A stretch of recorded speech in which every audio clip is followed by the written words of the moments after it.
Next video, we are now starting on chapter 6.3, and on this one, on 6.2, we talked about normal distribution, a standard normal distribution with a mean of 0 and a standard deviation of 1.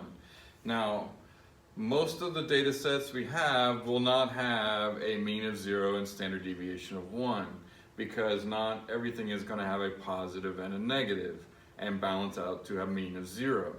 Most of our data sets will be positive, which means our means will be positive and our standard deviations will be much larger than 1. Well, not necessarily larger than 1, but they will be something that's not 1. And so to find that information, you must get from the problem, you must find the mean and standard deviation either of the sample or the population in order to determine a z-score, and then there's a formula for that. So in this case, we find that the curve still looks the same, but instead of 0 being our mean, we have mu is our mean, and we are divided out by our standard deviations. So +1, +2 standard deviations, and this is -1 standard deviation, and this is -2 standard deviations. So based on this information, we can find the probability under the curve, which the area still is 1, by determining a z-score. And the formula for z-score is z equals our value that we're looking for minus mu, which is the mean, over standard deviation. So we're finding the distance from the mean and dividing it by standard deviations, which means that z-score is just the number of standard deviations a particular value is from the mean. Now, in order to find the probability, you must convert the value to a z-score. So let's look at example 1 in your textbook on page 259, and there is an actual organization. It's called Tall Club International.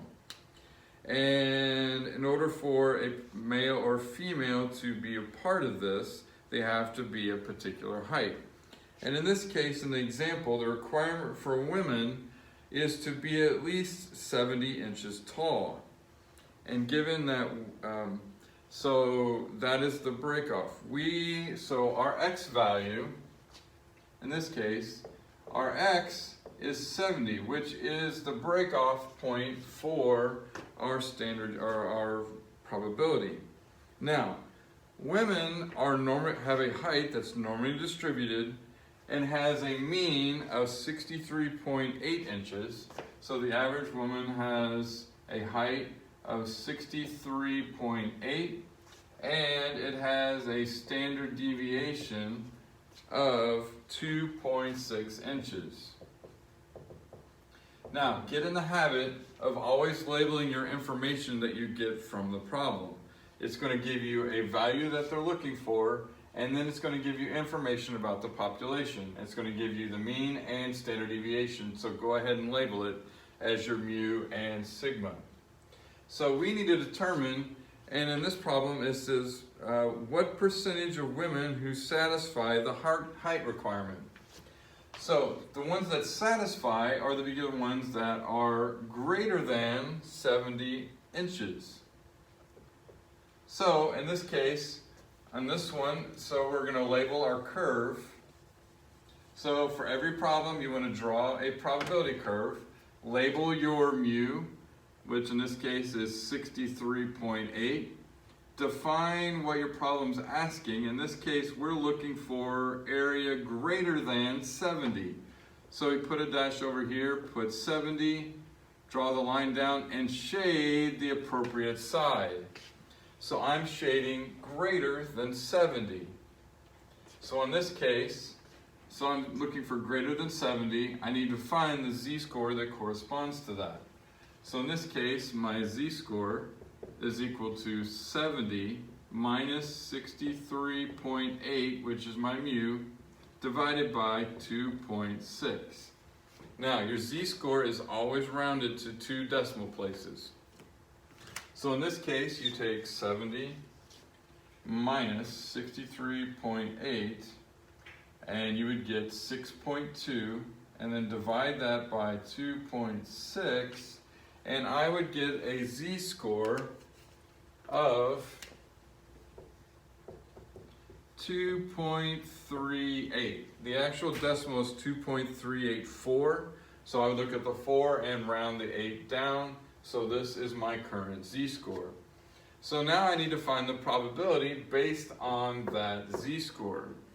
So a z-score on 2.38, you look in the back of the book like we did in the last chapter. Go down the first column till you find 2.3, and then go across that row until you intersect the column of 0.08. And in this case, I get a probability of 0.9913. So that means that the probability of less than 2.38 is 0.9913. Let me just double check that z-score one more time. 2.38.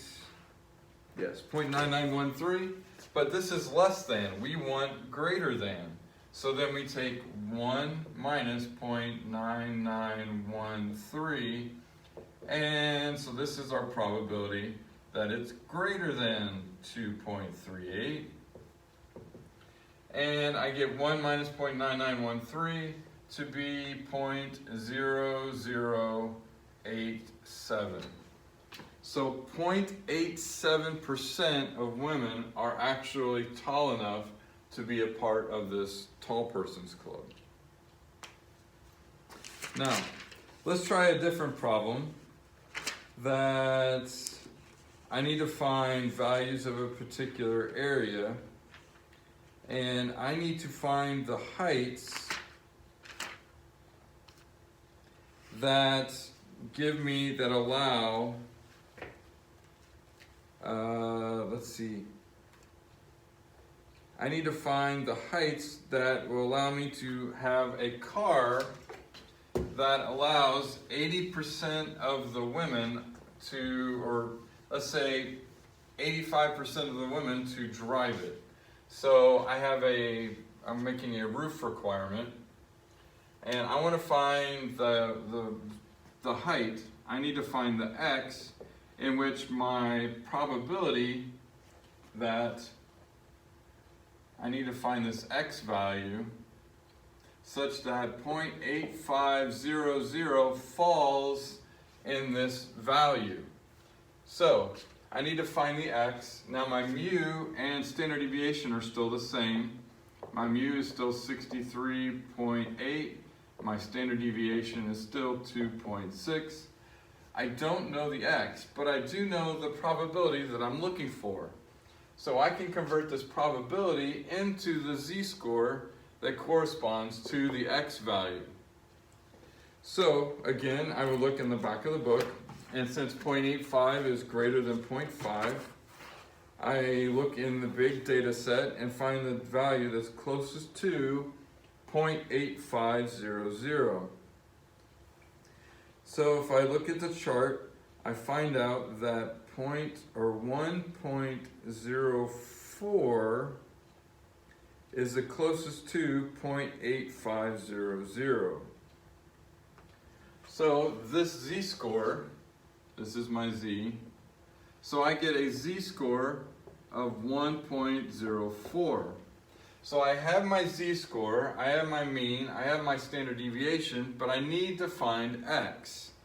So I plug this into my equation and solve for x. So remember, the equation is z equals x minus mu over standard deviation.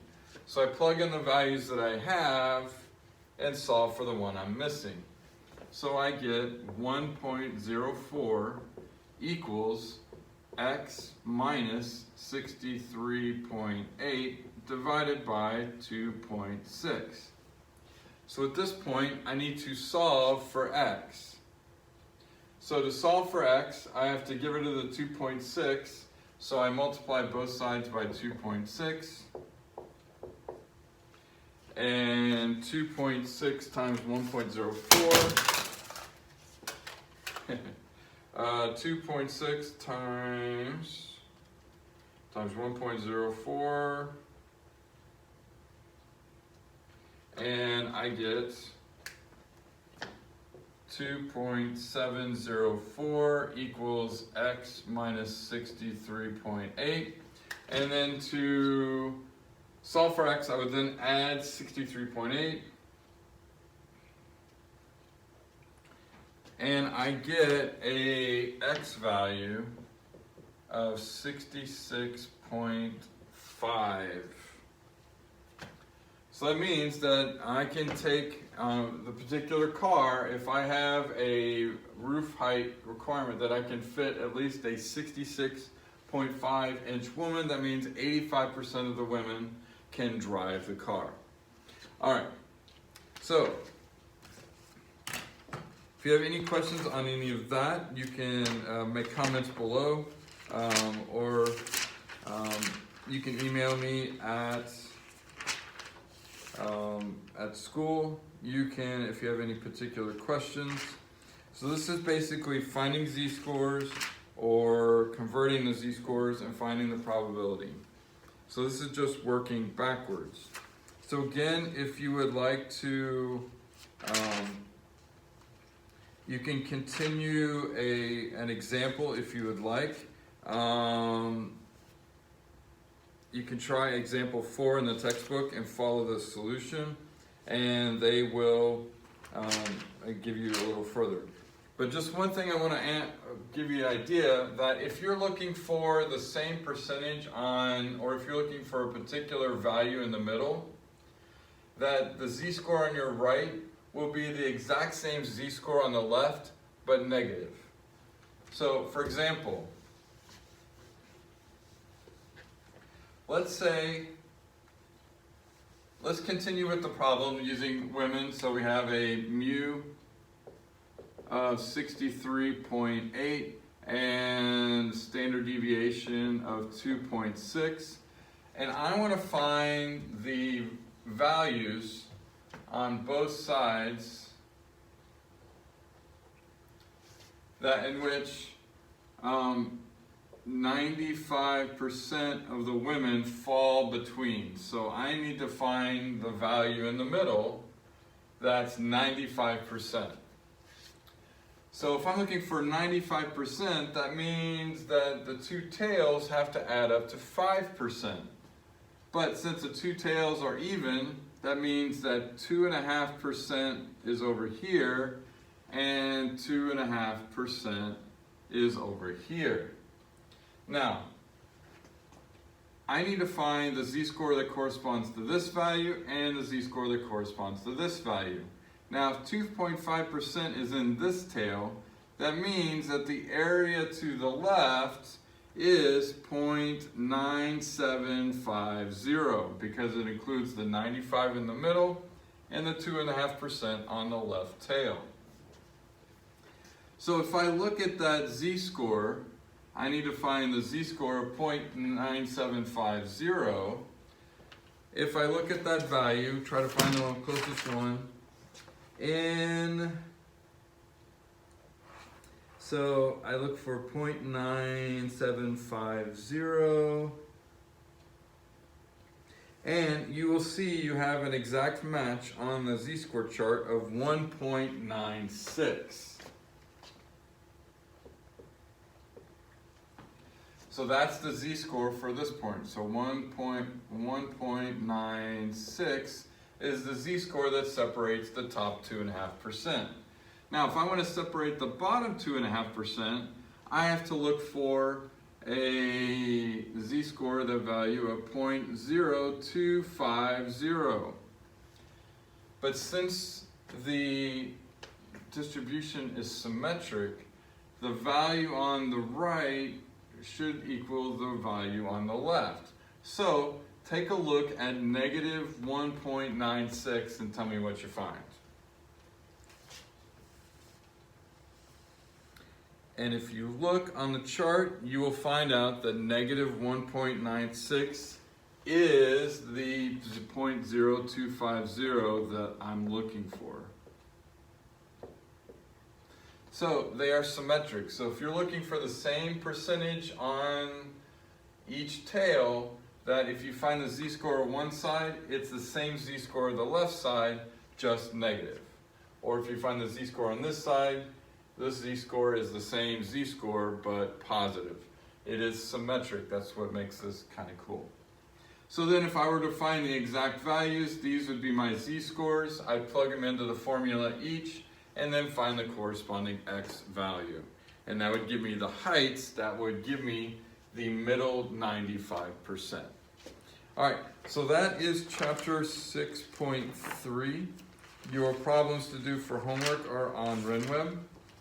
If you have any questions, please feel free to ask me. You can email me or send comments. I will send you answers to those questions as quick as possible. Thank you very much.